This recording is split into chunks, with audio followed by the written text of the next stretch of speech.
So as I get started today out in the studio, I realized I wanted to explain again why it is I make the political art that I make.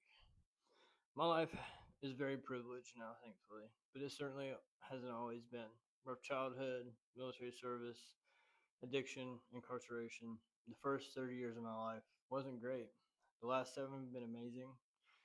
I'm a vet with a protected pension. I had the benefit of higher education thanks to that.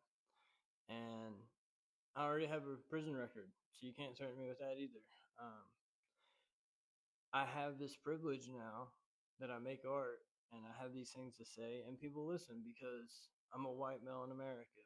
And how can I ever expect my friends and family that are minorities or that are in danger to speak up if I don't, when I have the privilege to?